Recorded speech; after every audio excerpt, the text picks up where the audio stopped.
Audio Jungle.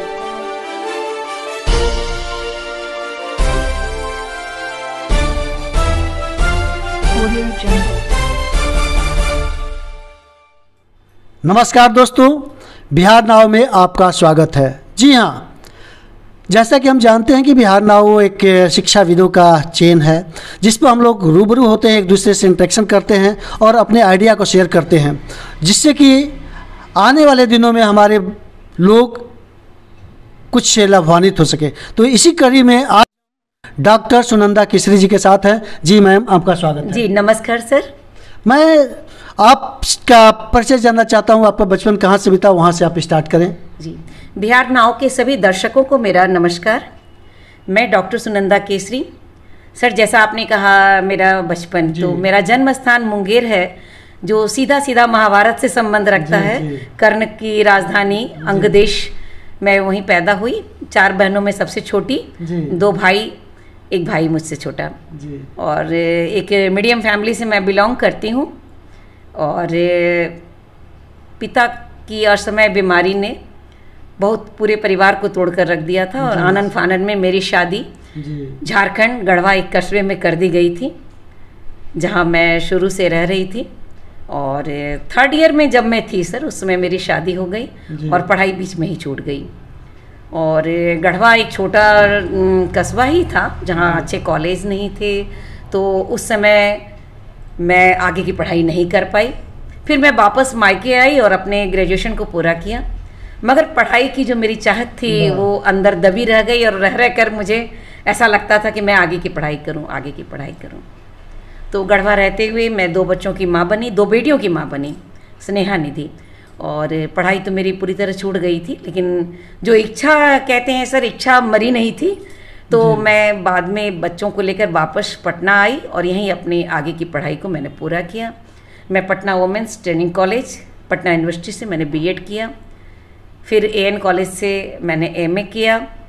मैंने वीर Kunwar Singh university से PhD किया और आज आपके सामने हूँ। बहुत अच्छा, बहुत अच्छा मैम। आप मुंगेर से शुरू की, फिर झारखंड में गई, फिर पटना आई। मैडम, एक संघर्ष की कहानी है। आप बहुत जगहों पर शिक्षक के रूप में भी काम की, शिक्षाविद के रूप में काम की। मैडम, अपने सफ़र की कहानी दर्शकों के सामने कुछ पता है? जी, मैं पटना जब आई तो मुझे लगा कि पढ़ाई तो मैं की, फिर सारी डिग्रियां जब मेरी पूरी हो गई तो मुझे लगा कि मुझे कुछ करना चाहिए अर्निंग के लिए। बच्चे छोटे थे, तो फिर मैं जब जॉब खोजने निकली तो सबसे बड़ी समस्या है, क्योंकि मैं हिंदी मीडियम की प्रोडक्ट थी। कहीं मुझे नौकरी, पटना में सारे इंग्लिश मीडियम के स्कूल्स थे, तो फिर मैंने ब्रिटिश लिंगुआ ज्वाइन किया और अपने स्पोकन इंग्लिश को डेवलप किया। तो वहाँ भी मुझे काफ़ी अपमानित सा महसूस होता था कि मैं सबसे ज़्यादा एजेड थी। फिर भी मैंने सारे अपमान को ताक पर रख के अपने मिशन पर लगी रही और फिर मुझे नौकरी मिली। सबसे पहले मैंने डीएवी स्कूल को ज्वाइन किया एज ए टीचर। उसके बाद मैं बीडी पब्लिक स्कूल गई। उसके बाद मैं सेंट कैरेंस में टीचर बनी। और सेंट कैरेंस में टीचर बनने के बाद मुझे आरपीएस रेसिडेंशियल स्कूल में वाइस प्रिंसिपल के लिए ऑफर मिला और मैंने रिजाइन दे करके आरपीएस रेसिडेंशियल स्कूल में वाइस प्रिंसिपल बनी। उसके बाद मैं विद्या निकेतन में प्रिंसिपल बनी और उसके बाद मैंने माउंट लिट्रा को ज्वाइन किया एज ए प्रिंसिपल। मगर वहाँ दुर्भाग्यवश मेरी पोस्टिंग वो गया कर दिए। उस समय मुझे बहुत ज़्यादा परेशानी हुई। हस्बैंड यहाँ रहते थे, मुझे बराबर अप डाउन करना पड़ता था। फिर मैंने रिज़ाइन किया और अभी मैं एसडीवी पब्लिक स्कूल कुर्थौल में पोस्टेड हूँ। वहाँ एक्चुअली मेरा रिटायरमेंट एज हो चुका, मगर फिर भी मैं एज एन एकेडमिक हेड वहाँ पर वर्क कर रही हूँ। बहुत खूब। मैम, मैं जानना चाहूँगा कि आप इतना सफ़र की, आपके अंदर एक जिज्ञासा किस चीज़ का था? देखिए सर, मुझे आज भी आप कहेंगे मैंने इतना लंबा सफ़र तय किया, लेकिन मुझे आज भी वो लक्ष्य हासिल नहीं हुआ जिसे मैं हासिल करना चाहती हूँ। मैं ज़िंदगी छोटी होती है सर बहुत, लेकिन जीवन में कुछ ऐसे मुकाम को हासिल करना चाहती हूँ जिससे मैं इस समाज को, देश को, मानव जाति को कुछ दे कर जाऊँ। जब मैं दुनिया से जाऊँ तो इस दुनिया के लिए मैं कुछ ऐसी चीज़ छोड़ के जाऊँ कि लोग मेरे जाने के बाद भी मुझे नहीं, मेरे कर्मों को याद करते रहे। और आज भी मैं इसके लिए सतत प्रयासशील हूँ, काम कर रही हूँ। मैं यूट्यूबर भी हूँ, डॉक्टर सुनंदा केसरी के नाम से मेरा चैनल भी आता है। समाज की कुरीतियों पर, देश पर मैं लिखती रहती हूँ। वाह, बहुत अच्छा। मैम, आप तो लिखने के पढ़ने का काम करते हैं, बहुत सारी कविता लिखी है। एक कविता का भाव रूप भी मेरे सामने है। जी हाँ। और सैकड़ों ऐसा कविता है जो कि आपके डायरी में जी हाँ। भी है। तो उसमें मैं जानना चाहूँगी कि मैम, आपको लिखने की प्रेरणा कहाँ से आई? जी, आपने सुना होगा सर, वियोगी होगा पहला कभी, आह से उपजा होगा गान। जी। तो इस तरह की जिंदगी में जब मैं पटना आई या शादी के बाद भी मैंने अनेक जगह ठोकरें खाई, अनेक जगह जहाँ मुझे लग रहा था कि मैं टूट जाऊंगी वाह। और मैं कुछ भी नहीं कर सकती। तब ये कविता और ये साहित्य ने मुझे सहारा दिया, मुझे जीने की राह को दिखाया, मेरे अंदर जीने की चाहत को बढ़ाया। तो मैं उस समय से कविताएं लिख रही हूँ। और भावरूप पुस्तक मैंने काव्य संग्रह के रूप में मेरा पहला प्रकाशन है। बहुत सारी कविताएं मैंने लिखा है, पर वो मेरे डायरी के पन्नों तक ही सीमित है। जी। आज तक उसे आप जैसे पाठकों का प्यार नहीं मिल सका, कहीं प्रकाशित नहीं हो सका। होगा मैडम, वो भी होगा। एक पुस्तक जल्द ही आपका विमोचन होगा और उम्मीद है। मैम, दर्शकों के लिए अपनी कविता कुछ सुनाती तो अच्छा जी होगा। जी, मैं एक कविता सुनाना चाहती हूँ जो मैं संघर्ष के दिनों में कभी जब बहुत थक जाती थी उस समय की लिखी हुई एक कविता है, मैं सुनाना चाहती हूँ। पंक्तियाँ चूँकि पुरानी है, मुझे कुछ देखने की ज़रूरत पड़ सकती है, इसलिए मैं जी मैडम। मैं चली सड़कों पर नंगे पांव पैदल, कहीं ठोस कहीं दलदल, कहीं चुभते कांटे कहीं घास सुकोमल।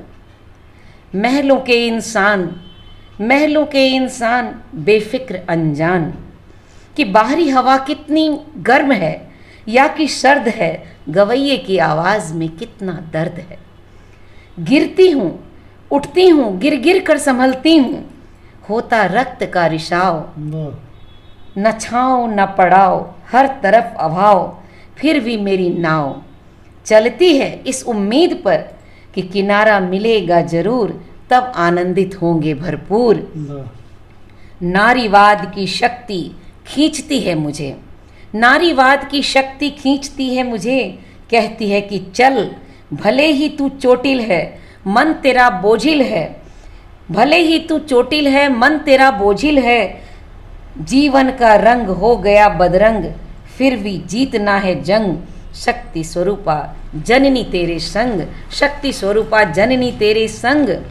अब कुछ भी नजर नहीं आता, अब कुछ भी नजर नहीं आता, मछली की आंख के सिवाय, बेधना है उसको चाहे जाए मेरी जान, चाहे जान जाए, लगना ही है निशाने पर तीर, लिंग भेद को चीर, नाम परिवर्तन को मैं अधीर, मैं ही हूँ शूरवीर, मैं ही हूँ महावीर, और मैं ही हूँ शूरवीर, मैं ही हूँ शूरवीर। बहुत खूब, बहुत बढ़िया मैम, बहुत टारगेटेड कविता है, बहुत अच्छा लगा जी, धन्यवाद। बहुत अच्छा। लेकिन अभी इतना से मन नहीं भरा मैम, अगर इसका एक और हो जाता तो अच्छा होता। जी, संघर्ष पे ही मेरी कविता एक और है, अगर आप इजाजत हो तो मैं सुनाऊं। जी, बहुत अच्छा लगा, दूसरा भी हो जाता तो अच्छा होता। जी। जलता है मुझसे शहर शहर, जलता है मुझसे शहर शहर, जिनके लिए बनी मैं कहर जी। या फिर मैं हूँ एक जहर, क्योंकि मैं वो हूँ जो न सोती न रुकती हूँ, जगती हूँ आठों प्रहर। यही जीत का सूत्र हमारा, यही जीत का सूत्र हमारा, नहीं दूजा कोई और सहारा, सत्य राह पर चलने वाली, राह नहीं कोई और गवारा, राह नहीं कोई और गवारा। दर्द बहुत मैंने झेले, दर्द बहुत मैंने झेले, जग से लड़ने चली अकेले, जुड़े लोग और बन गए मेले, पहुंची चोटी पर सबसे पहले। और आगे की पंक्तियां मैंने ये कल्पना करके लिखा है सर, कि जब इंसान संघर्ष करता है तो लगता है हर तरफ अंधेरा है, रात्रि ही रात्रि है, लेकिन एकाएक कब सुबह हो जाता है और कब उसका जयकार हो जाता है, इसका उसे एहसास ही नहीं होता, अचंभित हो जाते हैं लोग। अंधकार था बहुत ही गहरा, अंधकार था बहुत ही गहरा, चलते चलते हुआ सवेरा, देखा तब जो अपना चेहरा, देखा तब जो अपना चेहरा, विजय पताका फहर रहा था, लोग कर रहे थे जयकारा, लोग कर रहे थे जयकारा। मैं बस मैं हूँ, मैं बस मैं हूँ, बस इतना सा मेरा परिचय।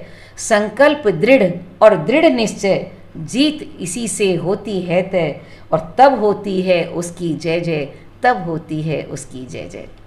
वाह, बहुत अच्छा, बहुत बढ़िया मैडम, बहुत सुंदर। धन्यवाद।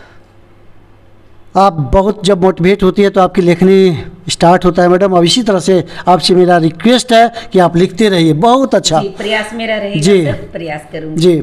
मैं आपके को मैं अक्सर पेपर में देखते रहता हूँ, आपका कुछ न कुछ आता है, लेख आता है, आप पेपर में छाई रहती है, बहुत सारे पुरस्कार मिला। कुछ पुरस्कारों की चर्चा मैम आप कीजिए।